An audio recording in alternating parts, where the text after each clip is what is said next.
tem uma ligação, como aliás a gente procurou estruturar quando fez o planejamento de todos os encontros. Ao falar de vocação e de profissão, Emmanuel introduz um estudo sobre causa e efeito de uma maneira assim bastante direta, bem direta, né? Eu não sou muito fã de certa leitura que às vezes aparece por intermédio dele, irmão X, meio consequencialista. Pisou na bola aqui, vai colher ali dessa forma. Não consigo ver assim, tá? E acho que é muito mais por uma limitação pessoal do que por falta de informação. E eu falo isso porque geralmente essas afirmações, elas aparecem considerando um tempo que não é o tempo dos nossos dias, com uma gama imensa de atividades que a humanidade não conheceu até agora. Então, se nós voltarmos ao século XIX, ao XVIII e aos precedentes, as atividades eram assim muito claras, né? Ou você se dedicava à atividade religiosa, e essa era uma atividade destinada a pessoas que tinham uma certa ascendência, uma certa facilidade em alguns, domínio de algumas técnicas, o falar, o escrever, embora nem toda a atividade religiosa fosse desempenhada, como até hoje não é, por pessoas instruídas. Ou você ia para o militarismo, e o militarismo não exigia, como exige nos nossos dias, um maior conhecimento que não fosse o do manejo e do uso da força. No mais, a atividade da pessoa era agropastoril. E quem tinha alguma atividade daquelas que se exigia, o ferreiro, o carpinteiro, era alguma coisa que vinha da ascendência das gerações. Então o pai ensinava o filho, que ensinava o neto, que ensinava o bisneto, e aí nós temos famílias que ao longo de séculos exercem a mesma coisa. Os nossos dias são muito diferentes. As questões são muito diferentes. Mesmo quando ele faz menção, e a gente vai passar por isso, a juiz, etc., é uma menção, é uma leitura moderna de algo que na época não tinha, não era acessível às pessoas. As pessoas se sujeitavam. Por quê? Por causa da própria estratificação social. Nós tínhamos lá aquele que era o escolhido por Deus, entre aspas, para ser o rei, aqueles que, em consórcio com ele, dominavam as áreas do reino, e a vassalagem, aqueles que só obedeciam às ordens na dependência do que tinha a terra. É uma realidade muito diferente da realidade dos nossos dias. Então eu não sei se certas leituras que ele vai fazer, que ele faz, se dariam para ser feitas agora. Não sei, tá? Então são 2 capítulos que eu falo, comento, mas eu reflito muito para ver o alcance. A ideia da vocação, que é o primeiro deles, é uma ideia extremamente clara do ponto de vista reencarnacionista. É fácil a gente pegar isso, né? Você traz consigo tendências e aprendizados anteriores. E isso é muito mais claro na medida em que a escolarização era uma nulidade até o século XIX. Mas uma nulidade mesmo. Paris, que era uma cidade entendida como uma cidade de cultura, Paris tinha 40% da população com letramento. E o resto sem. Lógico que dos 40, alguns tinham capacidade de leitura mais avançada, o que não mudou na nossa realidade hoje. Tá? Evidente que melhorou o percentual dos que leem, isso é uma verdade. Porém, dos que entendem, ainda não. E dos que compreendem, o número é menor ainda. É uma coisa assim que vai caindo assustadoramente. Lê. Fez os primeiros anos da escola, eventualmente conhece português, ou inglês, ou francês, ou grego, ou italiano, conhece, sabe o significado das palavras, porém os demais raciocínios não são comuns. Então, raciocínio abstrato como o da matemática, que encontra uma resistência imensa nas pessoas. Ciências de aprofundamento, como física, química, biologia, as pessoas têm uma distância e um temor assustador. E são conhecimentos relativamente novos. Os elementos químicos estão aí desde que o mundo é mundo. Mas a descoberta deles é uma coisa nova. A aplicabilidade deles a partir dessa descoberta é uma coisa nova. Então nós vamos ver que a vocação, como ele a coloca, ela vem justamente de experiências que tivemos e por isso nos sentimos atraídos, né, para o exercício de certas tarefas, de certas atividades que os nossos espíritos já experimentaram, já tiveram condições de fazer. Agora, não nos esqueçamos que as atividades no coletivo eram muito mais práticas do que teóricas. A teoria era algo reservado para muito poucos mesmo, que tinham capacidade de pensar abstrativamente falando, desenvolver raciocínios.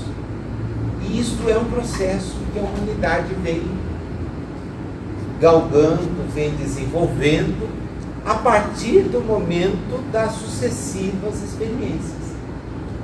Nosso mundo é um mundo de expiações e provas, cujo progresso fica nas mãos de espíritos que de outros mundos vêm para cá para fazer com que a coisa avance.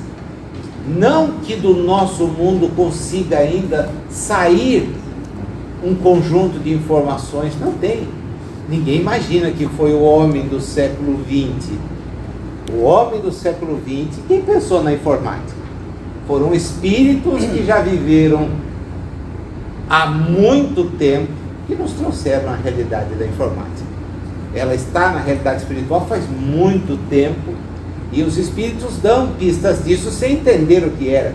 André Luiz participa em Ação e Reação de uma transmissão ao vivo de algo que está acontecendo num acidente aéreo. E ele pergunta ao espírito, olhando para a tela, mas o que é isso? Nós estamos vendo as entidades lá. E aí ele começa a se interessar, mas não vai ser socorrido? Não, ninguém vai ser socorrido agora. E por quê? Porque é um acidente aéreo, André Luiz. O desligamento não vai se dar agora. Eles precisam de um tempo. Eles estão totalmente fora do raciocínio que lhes permita receber um atendimento espiritual. Esquece. E ele então fica ali, ensimesmado com isso, né? Entende que ele passou por aquilo, entende que ele teve uma experiência assim, que ele relata lá em Nosso Lar, não que tenha sido especificamente ali como Carlos Chagas, mas o fato é que ele entende essa situação. Então nós vamos perceber claramente que o progresso que nós temos, e aqui na sala eu fico à vontade, porque tem gente com um pouco mais de maturidade para poder entender o meu raciocínio. Nós experimentamos, nós próprios, num intervalo de anos muito pequeno, o que gerações de espíritos e nós mesmos antes jamais poderíamos conceber pudesse ter acontecido. Vou usar só um exemplo: o telefone. O telefone. Ele surgiu no final do século XIX. Ele era extremamente rudimentar para todos nós até a década de 90. Ele fazia ligações dentro de casa. Cada um de nós, quem podia ter, porque não era acessível, era alugado. Haviam linhas alugadas. Você alugava o direito de usar uma linha, pagava mensalmente e usava aquilo para fazer chamadas de um lugar para outro. As famílias que tinham, e era uma questão de solidariedade social, costumavam oferecer para os vizinhos o número e também a possibilidade de ligar. Então, quando alguém dizia: olha, tem um parente doente em Botucatu, não tem problema, olha, dá o número de casa, se precisar alguma coisa, pode chamar. E aí vinha a notícia do óbito por intermédio da sua casa. Você tinha que ir lá, chamar a pessoa, quem chorava no telefone, você tinha entendido o que tinha acontecido. Olha o que é o smartphone dos nossos dias. Quanto tempo se passou entre aquilo que é a realidade que eu vivi, e eu vivi uma realidade desse número de ligar, tudo em 1970.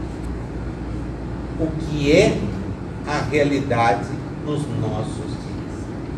Vou na reprodução do som.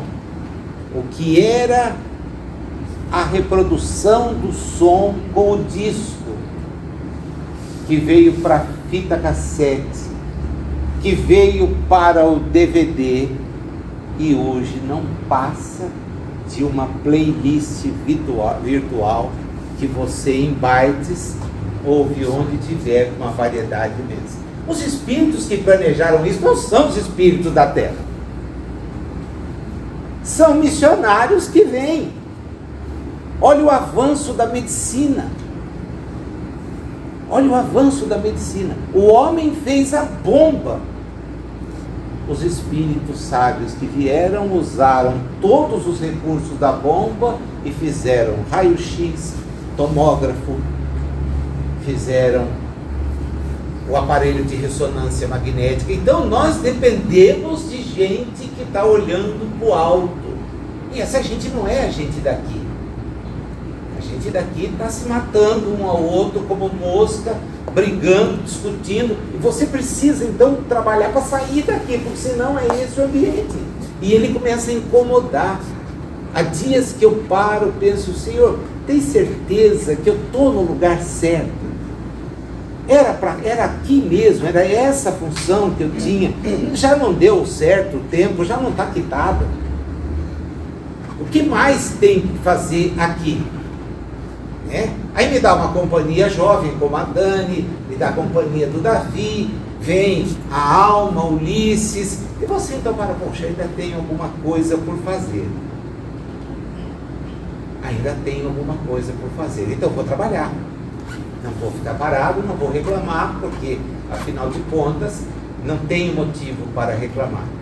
Nenhum, mas nenhum mesmo. Sempre para agradecer.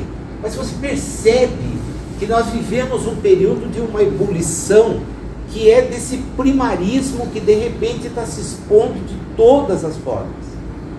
E aí vamos descobrindo que meio não serve para absolutamente nada.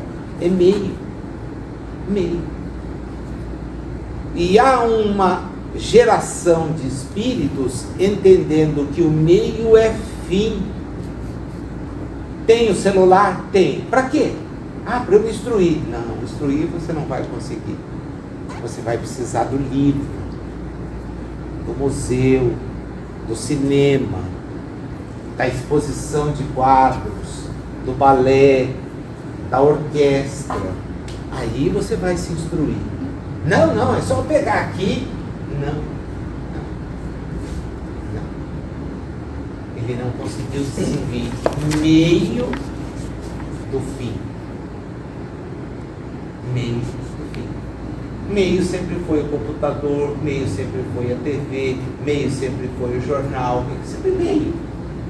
Agora o fim não é esse, é o meio. Então a gente vai mergulhar nessa conversa agora da vocação e da profissão com essa ideia. As atividades que nós fazemos, algumas são típicas de estar aqui, é por isso que é curioso, né? Porque ele fala de vocação e depois, quando ele vai falar de profissão, ele dá um salto. Ele diz: profissão é mais do que o exercício de uma atividade, é o exercício da abnegação. É quando você pula a atividade profissional. Porque a profissão, para alguém que já raciocina, é algo que traz uma insatisfação imensa. Porque ela é rotineira. Ela é rotineira. Ela nos massacra. Num mundo de cobranças múltiplas, nos massacra. E não traz nada. Mas é nada mesmo. A gente volta para casa ao final do dia frustrado. Eu preciso do recurso para sobreviver. Preciso. Mas juro, dá vontade de passar a viver sem ele. Para quê? Para poder crescer. Entende? É a abnegação, não é o exercício da profissão. Tá? Então vamos raciocinar com ele sem perder de vista. Professora, tem que fazer uma pergunta. Me desculpe interromper. Pela lógica, pelo raciocínio, a nossa vocação, a gente vai sempre por uma coisa já vivida dentro da Terra. Se eu for ver o caminhar da humanidade, desde das cavernas, Parará, século I, II, III, tal, a gente preso aqui. Mas eu dizia, a casa de meu pai tem muitas moradas. Essas pessoas muito geniais que nos ajudam a ir em frente, ou mesmo pessoas assim extraordinárias, astronautas, não poderiam vir de outros órgãos para nos ajudar a concatenar aquilo que os espíritos nos inspiram, a nos ajudar a revolucionar, digamos assim, as profissões que antigamente, no século XX, nós não tínhamos aqui.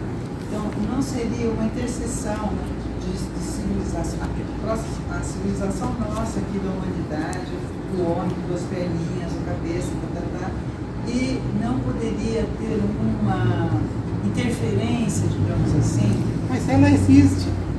A presença deles caracteriza o processo do ensinar.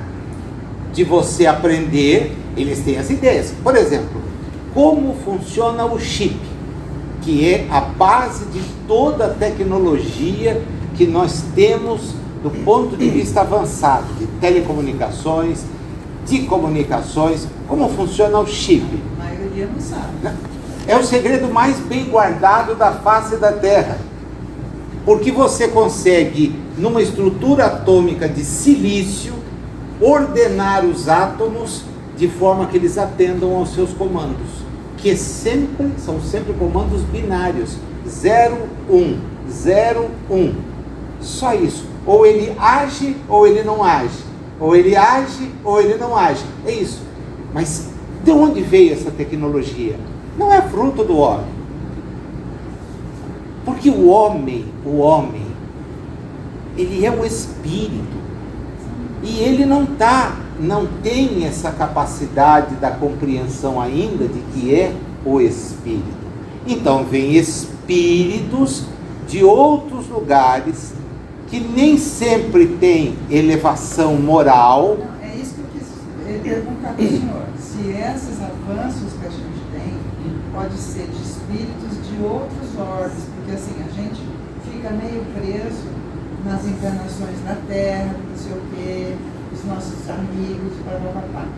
esses espíritos de outras orbes vêm aqui com este propósito. Eles vêm porque são espíritos que precisam ajudar mundos de expiações e provas, porque eles próprios não são avançados para estar em mundos felizes. Então eles dependem de nós também para a evolução. Mas é essa solidariedade que fez Jesus chamar Deus de Pai. Então está respondida a minha Tá? pergunta. Quando os egípcios vieram e fizeram toda a construção das pirâmides, notadamente as mais importantes, num processo de alinhamento a estrelas, e elas todas, no povos incas, maias e egípcios, alinhadas todas da mesma forma, eram espíritos procedentes de Cocheiro, da constelação de Capela. Era um espírito para lá sintetizaram. Um lugar que tem 2 sóis. Batata. Hoje a gente tem imagens da constelação de Cocheiro, de Capela, e percebe a presença de 2 estrelas. Eram espíritos. Agora, com que conhecimento? O sujeito olha a pirâmide e diz assim: meu Deus, como é que eles puseram isso aqui? Com uma técnica de engenharia que nós não conseguimos repetir. Até hoje. Ninguém conseguiu repetir. E olha que a nossa engenharia é moderna. Mas ela não tem um guindaste para botar no lugar aquele volume de pedras com aquela condição. Os canais de irrigação levavam água de regiões distantes para ali, sem depender de tubo. Nós temos tubo. Mas eles fizeram o quê? Construções elevadas com pedras justapostas para poder levar. Quer dizer, então o raciocínio, né, de espíritos que, por exemplo, olhavam as estrelas e diziam: ó, a Terra não é nada comparado com essa estrutura. O raciocínio do homem: não, Deus criou só a Terra no contexto de tudo isso. Essa ideia presente na cabeça das pessoas é uma ideia dos espíritos que estão na Terra. Esses pensam assim: olha, tudo aqui, nós somos o centro do universo, Deus criou, mandou seu Filho para nos salvar, para nos redimir, e nós vamos ser conduzidos para o reino do céu. É espírito que está na Terra. Não tem a capacidade de sair dela. Aí vem os outros e dizem: ó, vamos sair disso aqui, pega um foguete, vamos para tal lugar, vamos fazer isso. Não, porque os da Terra continuam aqui na Terra. E vão permanecer assim, porque a evolução não se opera por saltos. Amar era o desafio que Jesus veio trazer. Passados 2000 anos, a humanidade não ama. Os espíritos agregaram outro, então, para dar uma chance. Instrua-se. Aí sim, para todos nós, sem exceção, a presente oportunidade reencarnatória é a oportunidade da instrução. Então nós temos que eliminar qualquer forma de misticismo, qualquer forma de crendice e nos instruirmos. Nós temos tudo, inclusive tempo, que nós sonegamos a nós mesmos. Tá? Nós temos tempo, porque nós temos luz 24 horas. Kardec trabalhou em Paris sem a luz, a partir das 18, e no inverno a partir das 16. Vela. Chico trabalhou em Pedro Leopoldo usando um lampião. Dormia 3 horas por noite. Cumpriu a tarefa que veio cumprir. Então, a gente tem tempo. Tempo. É tomar cuidado para não jogar esse tempo em atividades que não representem a instrução. Porque pode ser que a gente não tenha o acesso liberado para a Terra novamente. E aí nós vamos perder o recurso. E pode ser que a nossa volta na Terra encontre o planeta como nós o deixamos nessa última semana, que será a regra, não vai ser mais exceção. As temperaturas estarão 2, 3, até 4 graus acima das médias históricas. Por quê? Há 60 anos, espíritos preocupados com a ideia de preservação alertaram a um rompimento da camada de ozônio.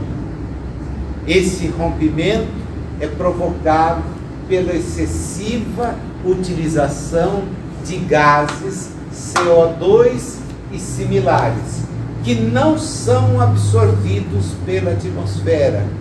O que vai acontecer?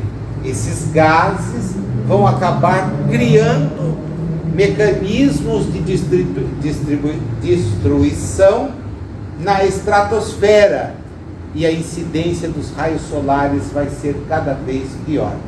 Bingo! 50 graus, 48, 47, degelo acentuado. O que está se encontrando de corpos e de expedições nos Alpes, porque o gelo está derretendo assombrosamente. Então a nossa próxima reencarnação será no mundo hostil. Mad Max tinha feito essa leitura há mais de 40 anos, quando saiu a primeira versão do Mad Max. O mundo vai brigar para se locomover e para matar a própria sede. Profeta? Não. É apenas um espírito que é inspirado por alguém que tem uma noção maior e diz, ó, vai vir tragédia atrás de tragédia. Ah, mas eu não sou culpado. É a causa e efeito que o Emmanuel vai falar agora. Se a culpa pode não ser sua, porque essa ideia de culpa é uma ideia religiosa furada. A ação ou a sua omissão geram consequências. E é aí que a gente vai guardar. Entre agir e colher da ação. Ou se omitir e colher da omissão. Mas meu papel é importante? De todo mundo é. De todo mundo é. Aquele que joga uma garrafa PET no rio, porque não quer transportar, polui. É uma pena que milhões façam isso. O que mostra que ainda a instrução não é condutora da educação. A gente já estudou isso aqui. Ele já mostrou as duas coisas.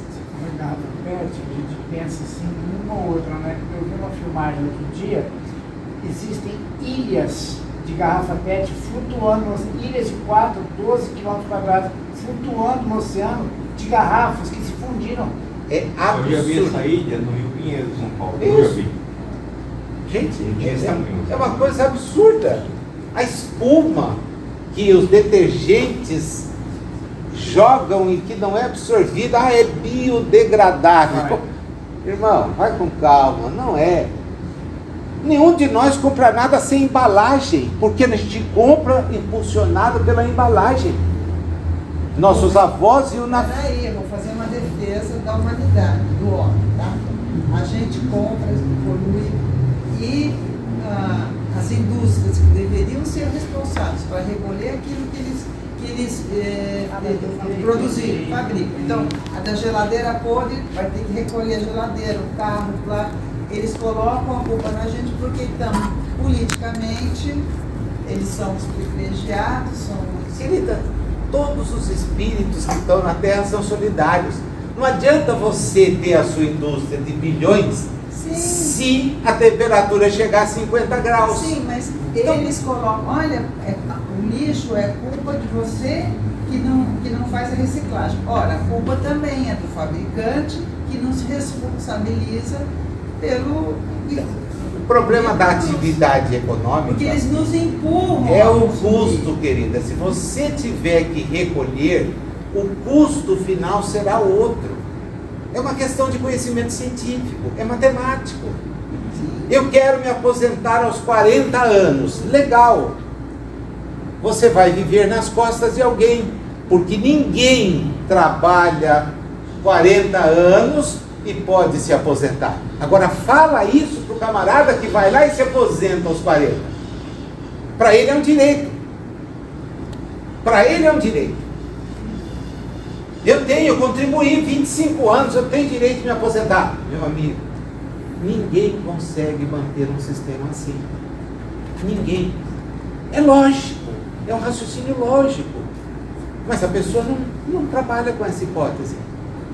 Ela trabalha com a hipótese, olha, eu estou bem, eu me acertei. É o egoísmo e o orgulho, as chagas dos espíritos que estão na Terra. A nossa.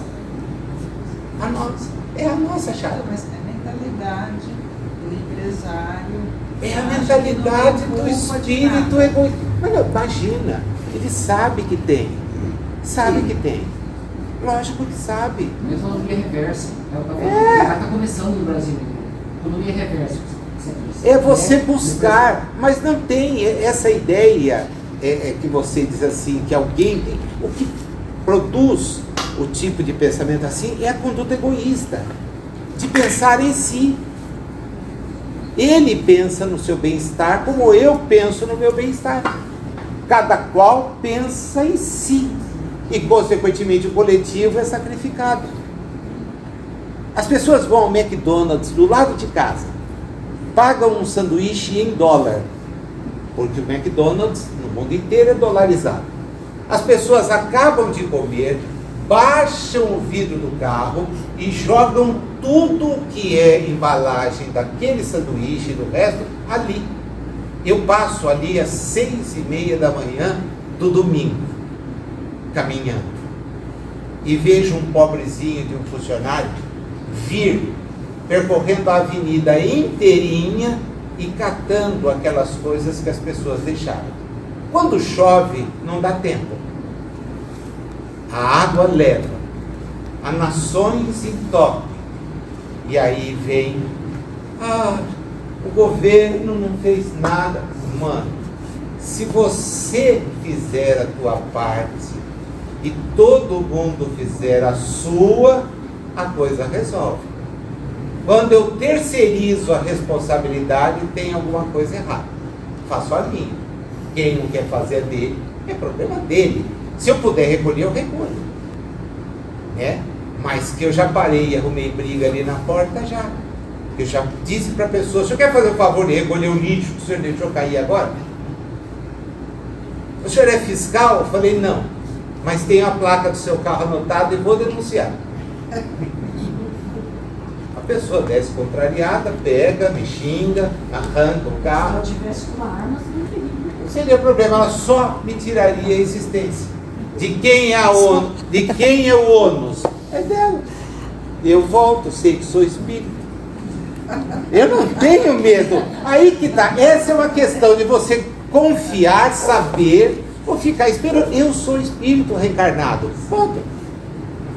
Então, se eu desencarnar nesse instante, eu penso que eu vou ficar triste. Não, agora há pouco ainda disse para a Dani, eu deitei um pouco antes do almoço, estava muito cansado, e tive um sonho em que alguém dizia assim para mim, você aguenta tranquilo que nós vamos demorar um pouquinho para te desligar, tá? Mas a gente vai te afastar daqui para você não se perturbar. E eu agradeci, né? Eu falei, puxa, eu estou desencarnando.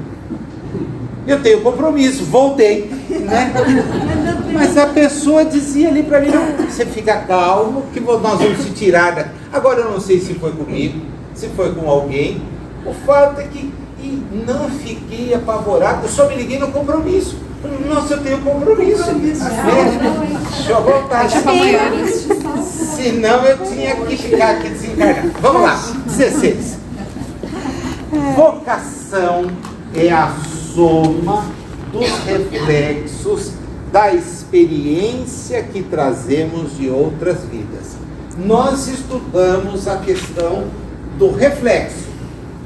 Ainda quando a gente trabalhou com isso, né, lá atrás, fica sempre a ideia, ele volta a temas-chave. Nós conseguimos estabelecer um certo controle sobre o que temos, mas não conseguimos impedir o que refletimos. Tanto que ele nos convida para sair da terra, a voltar o nosso espelho reflexor para Deus.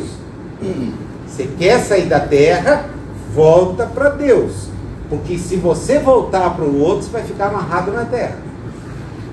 Volte-se para Deus, não no lado, porque você não consegue impedir isso. Lá no início, quando ele fala do departamento vontade. Lembra disso, né? É natural que muitas vezes sejamos iniciantes nesse ou naquele setor de serviço, diante da evolução das técnicas de trabalho que sempre nos reclamam novas modalidades de ação. Isso é claro, eu sou professor. A maior discussão que se tem no âmbito do ensino é essa. Como é que nós preparamos os jovens para fazer aquilo que se pede? No caso brasileiro, está sempre atrás. Sempre para trás. Por causa da dificuldade de fazer raciocínio abstrato. O europeu, alemão, dinamarquês, inglês, francês, até o italiano, por ter uma escola bem melhor estruturada do que a nossa, ele tem recursos que capacitam o aprendizado de tecnologias novas. Os nossos meninos não sabem. Quando foi substituída a mão de obra do campo, do corte da cana, pela máquina, a maior dificuldade das indústrias não era ficar sem o boia fria, era aprender alguém que soubesse operar a máquina. A colheitadeira. Não tem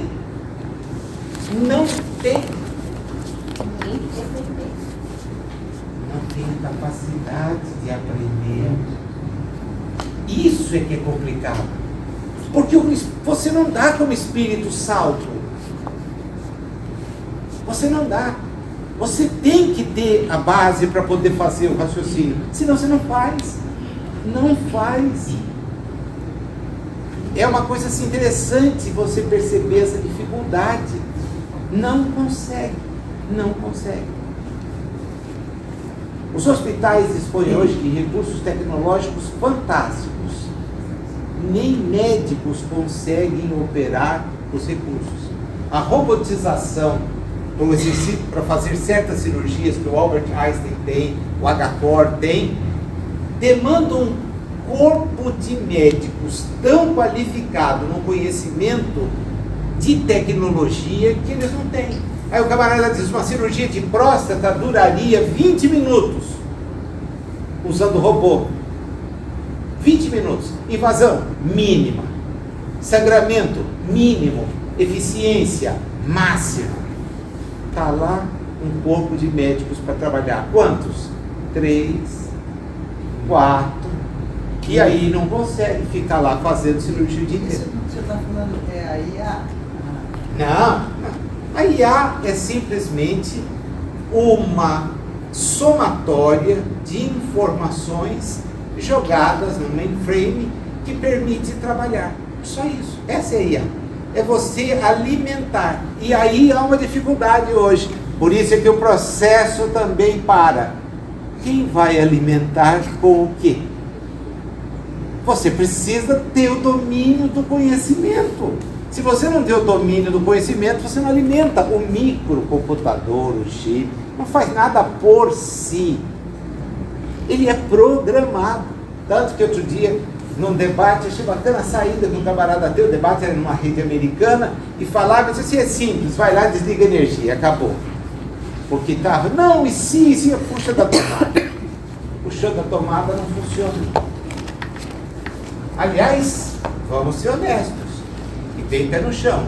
Sem a tomada não funciona nada. Bateria de celular dura quanto? Quem tem aparelho sabe disso. Até a próxima carga. Ô professor, tem muitas pesquisas dizendo que o QI da humanidade está decrescendo.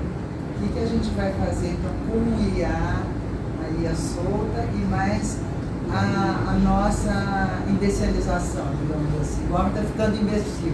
Na verdade, o homem está mostrando que através da tecnologia Essa é a questão, assim, talvez uma das questões mais chaves que nós temos. A tecnologia é meio, não é fim. Então você pode ter o micro, o que você quiser, como um meio, mas você precisa ter uma base para trabalhar esse meio. Pois se a gente está ficando mais burro que antes, como é que a gente vai... Na verdade, o processo não é de emburrecimento, é o de imaginar que a tecnologia vai suprimir o seu esforço. E a tecnologia surge para fazer você imaginar que não precisa se esforçar. Posso só dar um parecer para ela? Desculpa, mas eu acho que você está gravemente enganado. As crianças que estão nascendo agora estão vindo com uma capacidade, uma rapidez. Você sabe disso, né? De Mas, ó, presta atenção. A gente não tinha.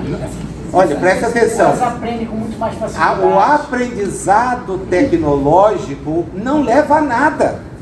A tecnologia é meio. O que adianta a criança ter o meio na mão se ela não faz nada? Semana passada nós pegamos uma fraude na universidade clara. A pergunta era de 2 institutos jurídicos: aluvião e avulsão, que ocorrem em terras. Um natural, onde o acréscimo vem de uma enxurrada, de uma mudança de terreno, etc. A aluvião. A outra é fruto de um processo externo. Alguém faz. A aluna escreve na prova a seguinte resposta sobre avulsão: é a ruptura do músculo que sobre o fêmur gera um problema capaz de inviabilizar a locomoção. Quando a professora pegou aquilo, o que é isso? A imbecilização é o processo de usar o meio sem saber para que ele serve. Ela digitou em fraude a palavra avulsão e recebeu de resposta do Google, porque a primeira resposta que veio, um acidente com músculo na cabeça do fêmur para EPP. Aí ela transcreveu aquilo. Nota 0 e procedimento administrativo para que ela receba uma pena. A nota não é pena, a nota é a fraude. A pena é por ela ter se valido da fraude. Então, saber operar botões é legal, se você souber o que faz com ele. Se você tem recurso para buscar. Tecnologia não traz capacidade, tecnologia traz facilidade. E aí então a imbecilização se diverte, porque ela manda mensagem de WhatsApp o dia inteiro, ela repassa fofoca, ela para horas e horas gargalhando quando ela podia estar trabalhando, estar estudando. Ela tem acesso ao Museu do Louvre, mas ela gosta de TikTok. Ela podia estar vendo um filme clássico, mas ela quer ver sacanagem. Ela segue o que se chama de influencers, que são pessoas tão ou mais burras do que ela, com a única vantagem que monetizam a sua burrice. E a pessoa segue. Tu percebe? É meio, não é fim. Por isso é que o livro é de todos os meios o que enriquece. Porque o livro é uma sequência de frases que te obriga a crescer a partir delas. Quem de nós, lendo André Luiz, nunca se imaginou no lugar que ele descreve ali? Memórias do Suicida. A gente lê o Vale do Suicida, você parece que sente arrepio. Estou junto com ele. Então, quando lê a primeira leitura de Emmanuel, e há 2000 anos, juro que eu saía na rua pensando que eu ia cruzar com um romano. Eu chegou um período, eu li o livro em 3 dias. Fiz uma imersão naquilo. Há 2000 anos. Daquele jeito, você conseguiu 3 dias? Eu leio mais ou menos umas 150 páginas assim, hora, se você me deixar quieto. Se eu não tiver ninguém me interrompendo, se eu tenho alguém me interrompendo, eu já não leio. Mas eu faço isso. Eu sempre li um livro por dia. Um livro por dia, minha meta, e vou lá e leio o livro. Pode ser grande ou pequeno. é meta, né? Então eu vou e liquido. Eu não tenho necessidade do vocabulário, nem sempre, né? Então eu faço uma leitura mais rápida. Agora, quando a pessoa tem que assim, reclama, novas, aí não vai dar. Vai dar, não vai conseguir terminar. E lê em voz alta, tem gente que lê não com os olhos, né? Ela interpreta. Eu leio para os espíritos, me disse uma mulher. Não, é analfabeta, disse eu de resposta. Eu nunca fui para casa com resposta guardada, né? Perco a amizade, mas falo aquilo que eu penso. Imagina, ler em voz alta, para quê? É para doutrinar os espíritos.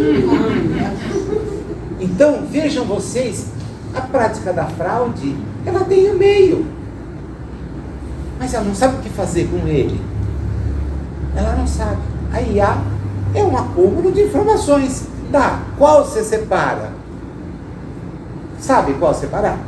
Não. Não sabe nada.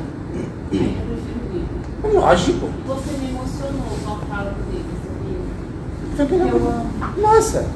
Eu amo o cheiro do livro, você abre. Esse é o único vício que eu tenho, que minha mãe dizia: você vai consumir uma traça, porque você tem um monte de livro velho. Desde novo eu sou assim, né? Desde reencarnado pequeno.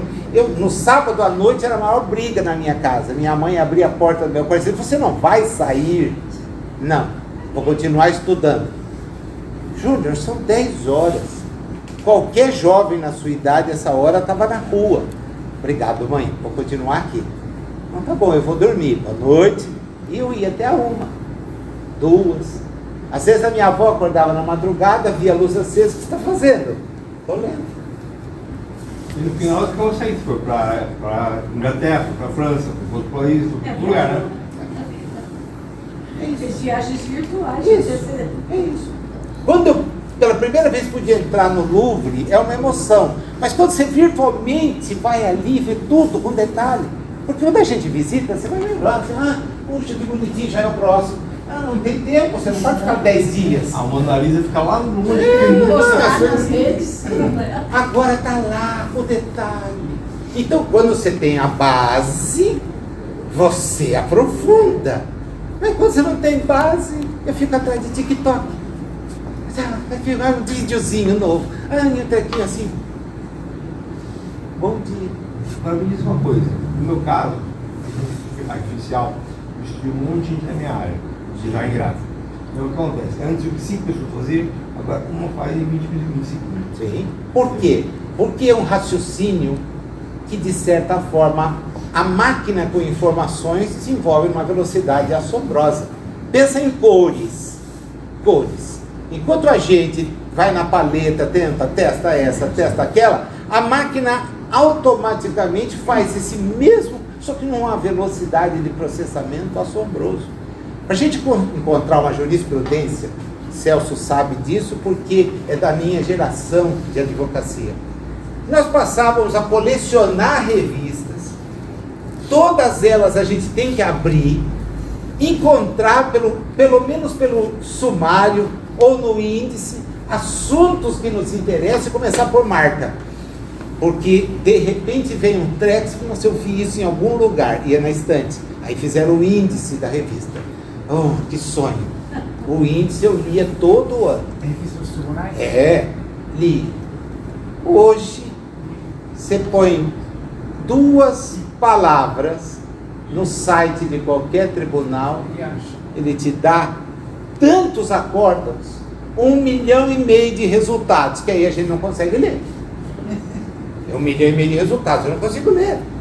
Como é que eu faço isso? Então eu tenho que aprender, aí eu preciso aprender a tecnologia, usar operadores que me ajudem a chegar naquilo. Então, isso, não isso, aquilo, não aquilo. E aí eu vou digitando na linha de procura as expressões ou uso o aplicativo que permite para poder chegar. Senão eu não chego. E mesmo assim ele me dá disponíveis 50 mil resultados. 50 mil. Como é que eu vou fazer isso? 50 mil. Saudade da minha RT. Porque eu ia lá, pegava a RT, achava na hora. 50 mil é revista dos tribunais. 50 mil é um negócio que não dá. Não dá. Né? A luta que eu sempre travei a vida inteira foi para entender o que eu tinha na biblioteca. Eu nunca quis que ninguém pusesse a mão, porque eu sabia onde estava. Aí comecei a ganhar parceiros. Começou a ficar complicado o uso. Porque eu sempre sabia onde estava. Porque estava. Vamos seguir? Comumente, retomamos no berço a senda que já percorremos, perlustramos, seja para a continuação de uma obra determinada, seja para corrigir nossos próprios caminhos. De qualquer modo, em todas as ocasiões, o título profissional é carta de crédito para a criação de reflexos que nos enobreçam. Então, quanto mais eu tiver conhecimento, eu posso refletir outros conhecimentos que me melhorem. O administrador, o juiz, o professor, o médico, o artista, o marinheiro, o operário e o lavrador estão figurados naquela parábola dos talentos de que se valeu o Divino Mestre para convidar-nos ao exame das responsabilidades próprias perante os empréstimos da bondade divina. Quantos talentos você tem? 1. E o que você fez com ele? Escondi, Senhor. Esconde. Eu sei que o Senhor é um juiz severo, um administrador cruel, então eu escondi para te devolver. Tira dele esse 1 e dá porque tem 5, agora 10. Por quê? Ele não tem condição. Todos nós podemos duplicar, para dizer o mínimo, aquilo que recebemos no nosso patrimônio. É esse o desafio reencarnatório. A gente volta num mundo cada vez mais sofisticado para ampliar a capacidade. Ampliar. Então nós não podemos ficar num só. Nós temos que ampliar. Ampliar. Conhecer mais. Novas coisas. O tempo todo. Porque os recursos ajudam. Os recursos ajudam. Não pode deixar o cérebro enferrujar. Mas será que também não funciona como na cilada? Por exemplo, as crianças que, em vez de estarem desenvolvendo raciocínio, desenvolvendo sociabilidade, ficam ali no celular. Será que isso não é uma cilada para a humanidade? Cadê o pai e a mãe? Querida, o problema do pai e da mãe é não querer ter o compromisso de ser pai e ser mãe. Ele dá o celular para o filho e fica ali. Agora, qual é o raciocínio do pai e da mãe? A gente precisa ver a pessoa. O que ela faz? Como ela faz? Porque, é como ele falou, tem crianças brilhantes nascendo na Terra, mas e daí? Olha, o brilhantismo de dominar a tecnologia não existe. Não existe. O brilhantismo é você desenvolver raciocínios abstratos.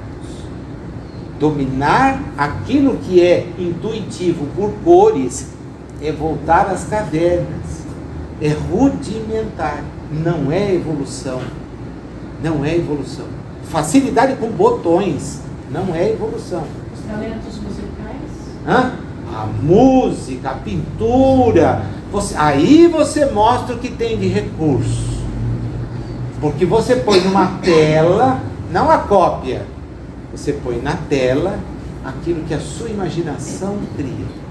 Puxa, legal. Legal. Agora, repetir botão não. Fica atrás de desenho, atrás de coisinhas que nem raciocínio tem. Agora, o pai sabe o que ele vê? Não. O pai quer o sossego que os minutos do celular lhe trazem eventualmente. Pega aí. Roleta russa. Hã? Roleta russa. Cada espírito recebe no plano em que se encontra, pode ser o encarnado ou não, certa cota de recursos para honrar a obra divina e engrandecê-la. Mas na maioria das circunstâncias, o que nós fazemos com esses recursos? Olha as respostas.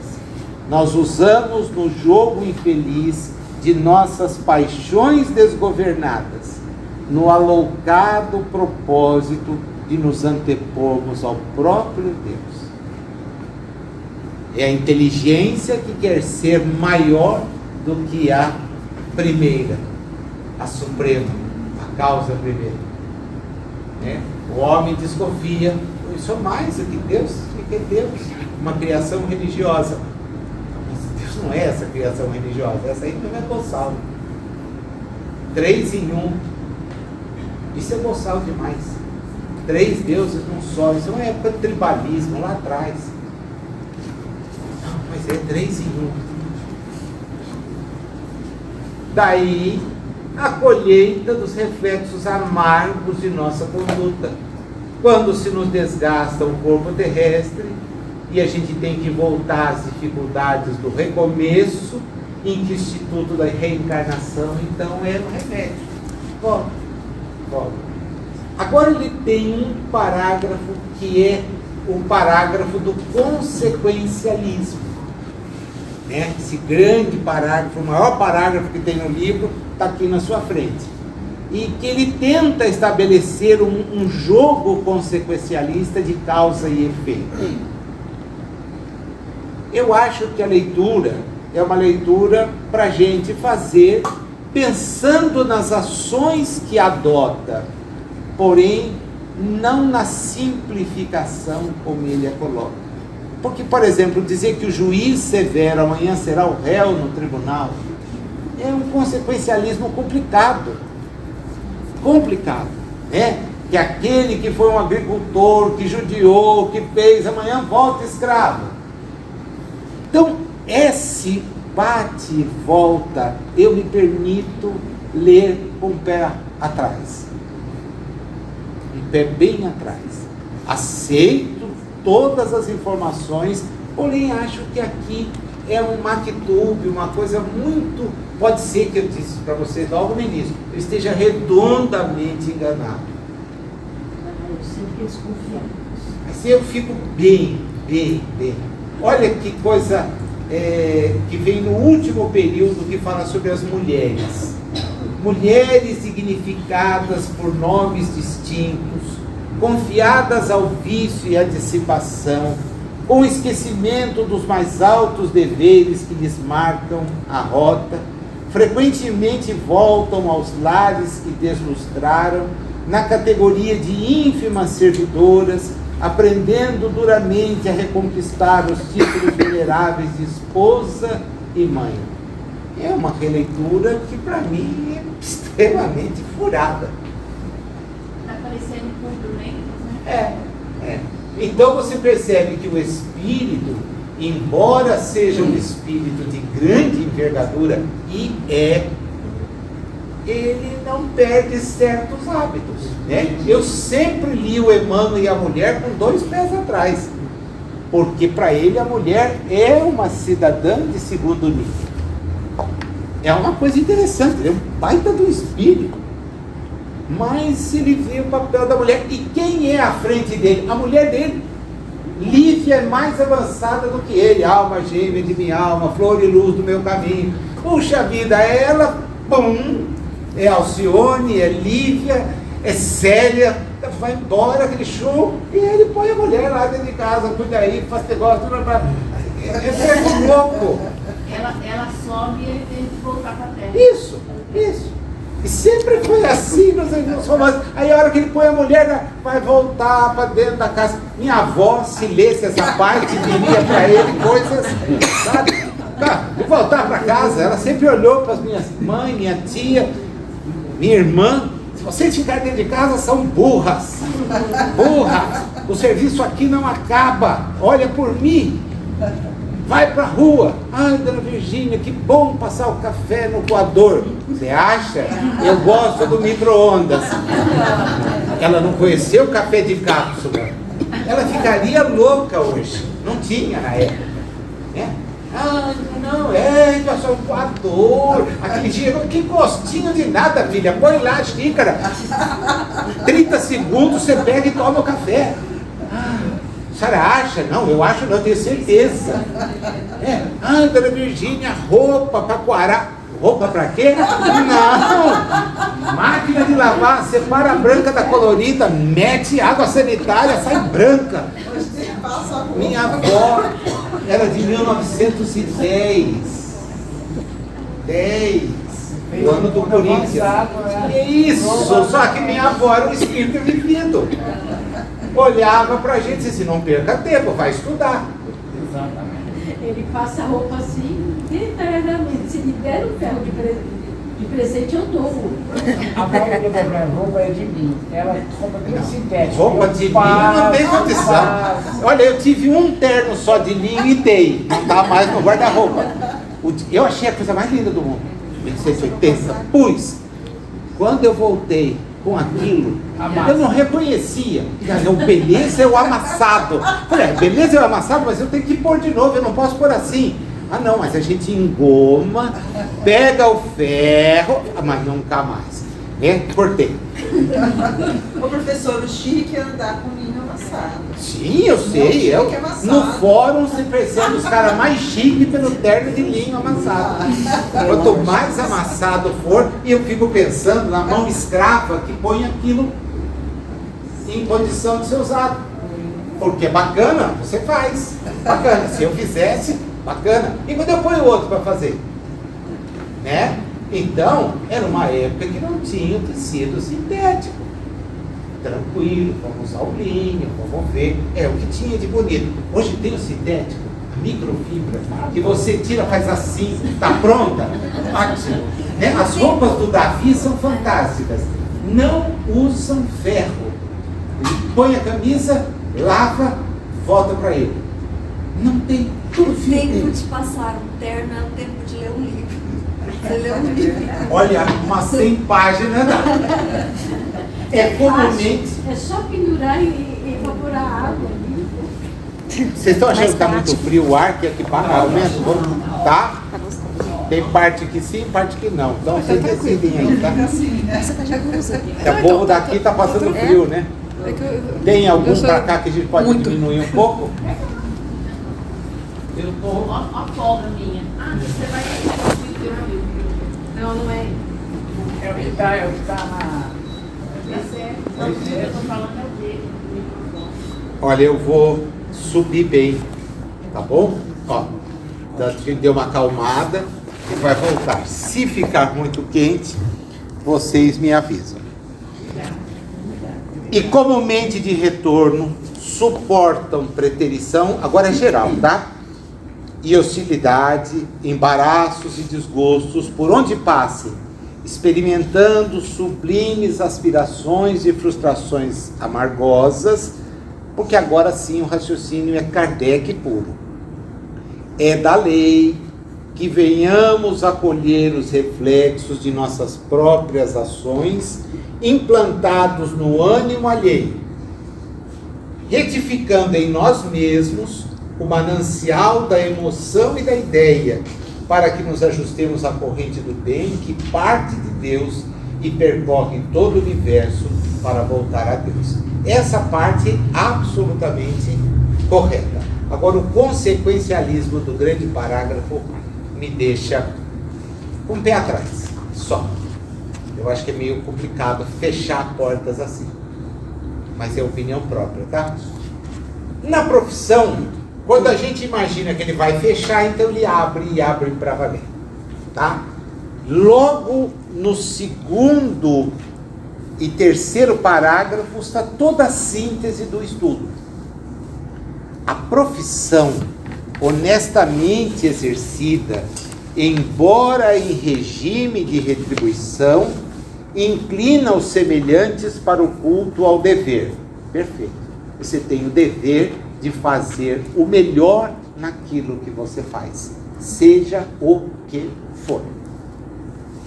A abnegação, que é sacrifício pela felicidade alheia, sublima o espírito.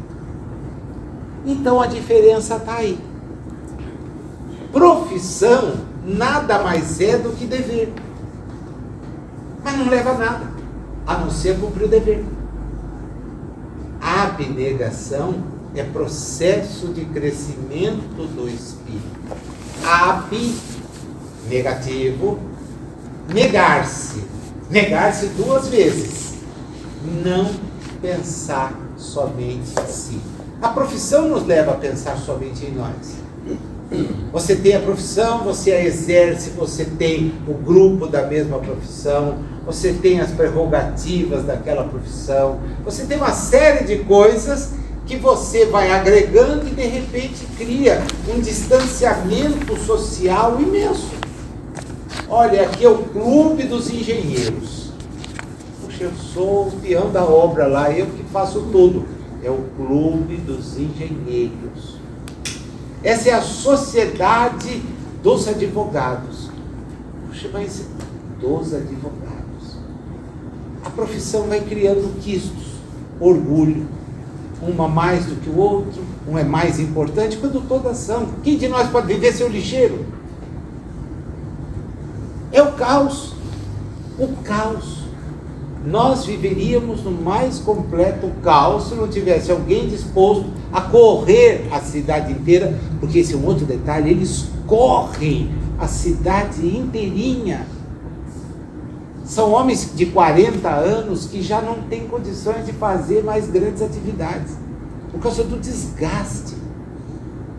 Um pedreiro, um auxiliar de pedreiro, o volume que ele carrega, uma passadeira, uma colaboradora doméstica do lar. Uma das coisas que nós temos de defeito em casa é apontar os equívocos da mulher que trabalha conosco. E a gente várias vezes já parou, depois de ter feito a crítica, e lavrar o meia-culpa. Estamos errados. Ela faz com limitações? Sim. Porque se ela também não tivesse as limitações, ela nunca ia fazer aquilo que ela faz. Deixa a casa dela do outro lado da cidade, encara 2 conduções, chega em casa, trabalha 6 horas, pega mais uma condução para voltar para casa. Para receber quanto? Olha, qualquer que fosse o salário que a gente desse para ela, era pouco. Bom, graças a ela eu posso trabalhar, a Dani pode trabalhar e o Davi estudar. Graças a ela. Só isso não tem preço. Eu viajo, ela está. A Dani sai, ela está.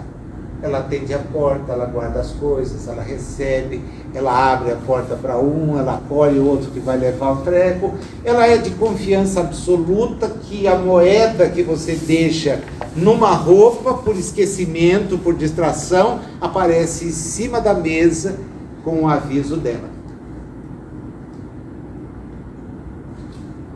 Então, como a gente pode imaginar que o serviço desse não é importante?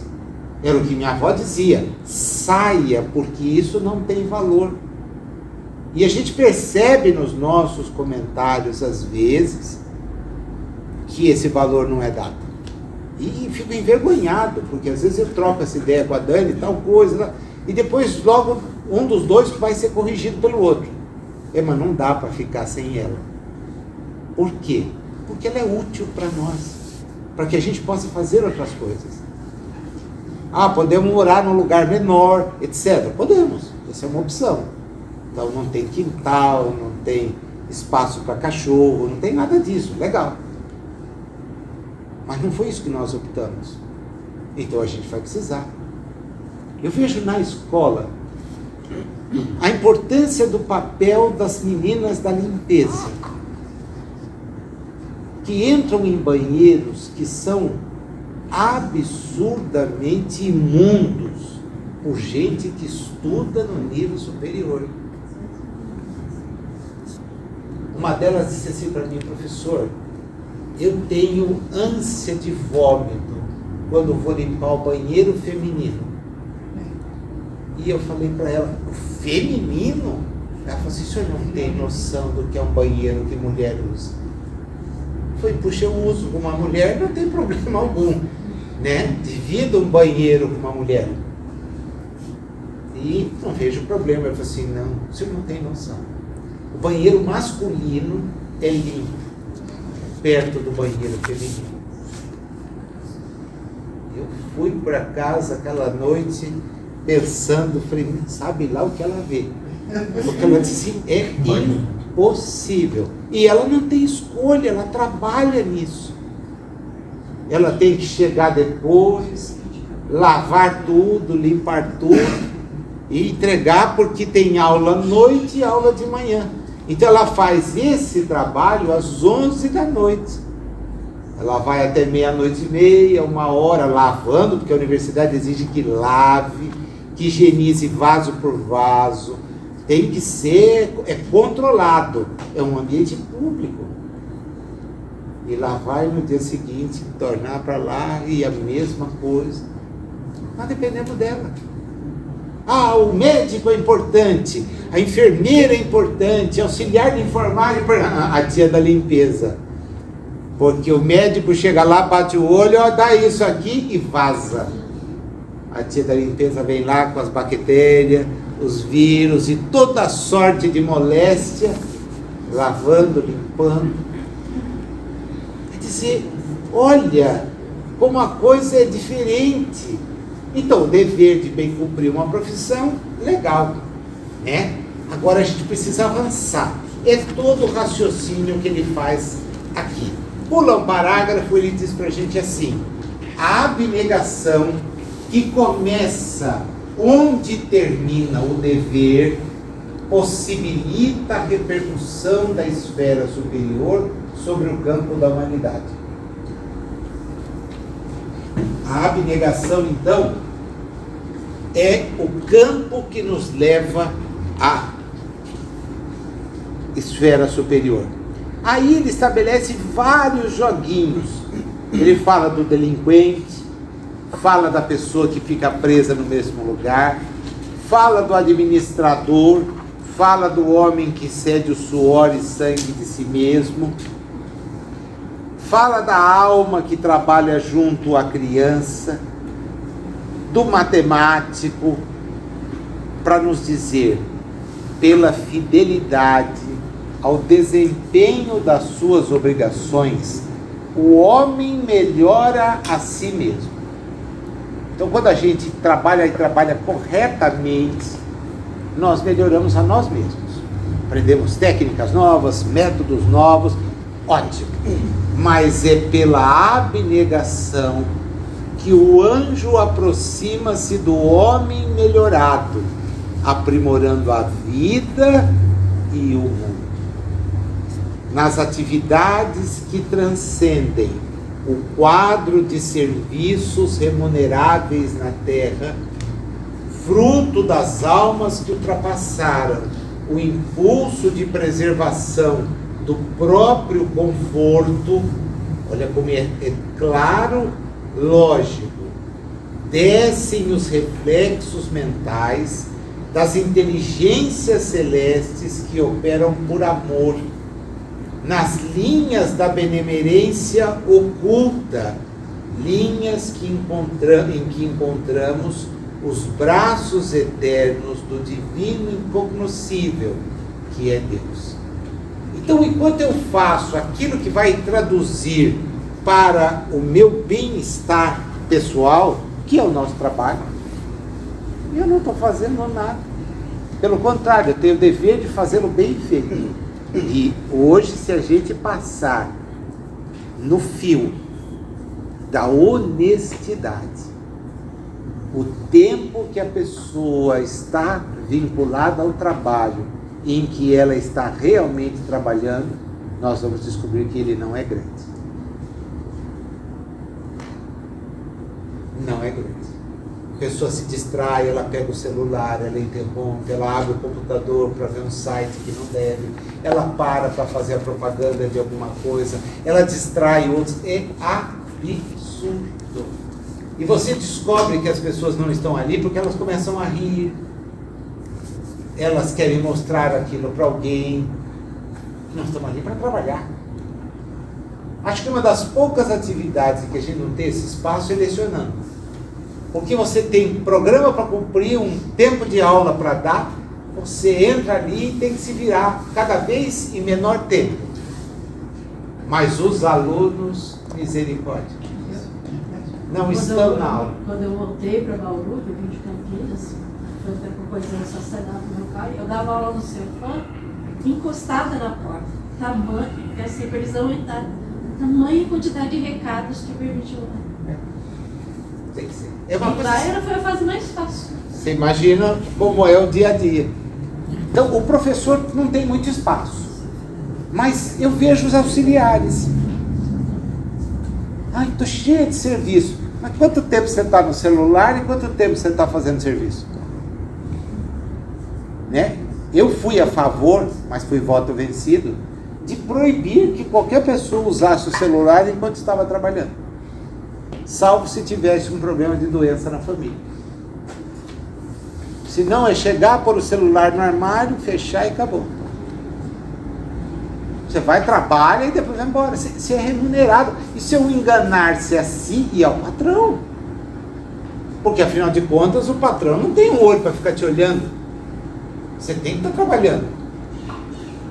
Não está. Está distraído.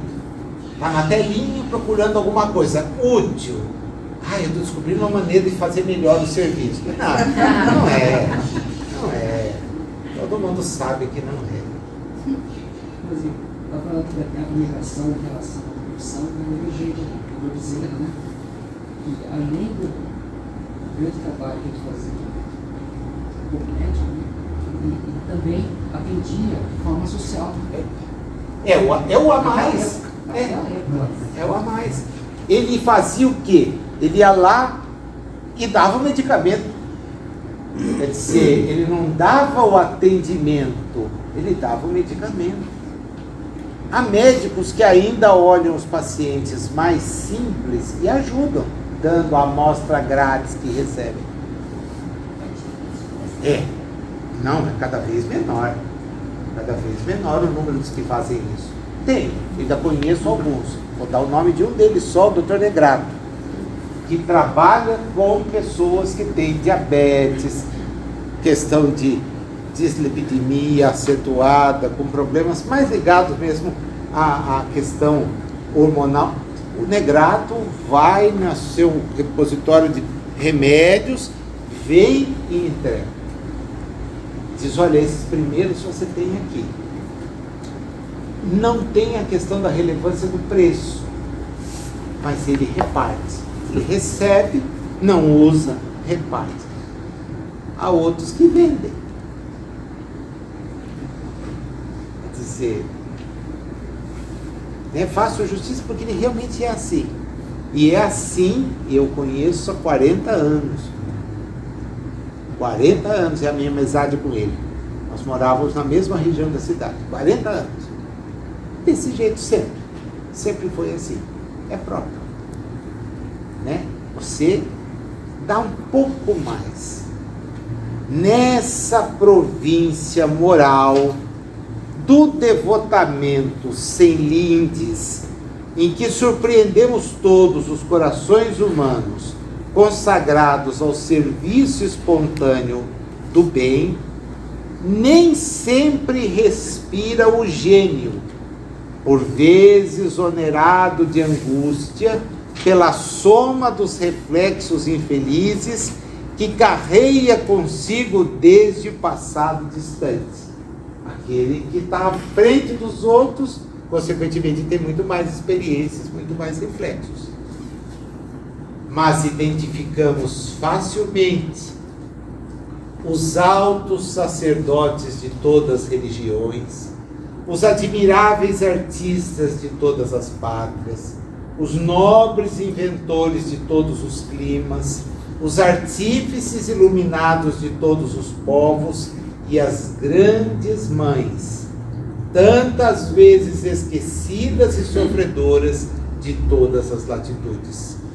Por todos esses, a espiritualidade superior desce gradativamente à esfera humana, sem qualquer ligação com o pagamento da popularidade e do ouro, porque aí pelo completo desprendimento de si mesma no auxílio aos outros, que a alma vive o apostolado sublime da renúncia santificante, atraindo o pensamento divino para o burilamento e a ascensão da humanidade. Veja, a gente coloca isso como profissão. Não, esquece a profissão. É a abnegação. É o que você faz a mais. Agora, para a gente parar, pensar e refletir antes de ir embora. Todas as vezes que nós nos dizemos exaustos das atividades que desenvolvemos no trabalho, nós precisamos parar e pensar se é só pelo exercício da profissão que nós estamos nos sentindo assim. Se sim, tem alguma coisa de muito errado aí. Nós estamos perdendo oportunidade de avançar. Nós temos que pensar na abnegação, de esquecer aquilo que só vem para nós e começar a pensar naquilo que vai de nós para os outros.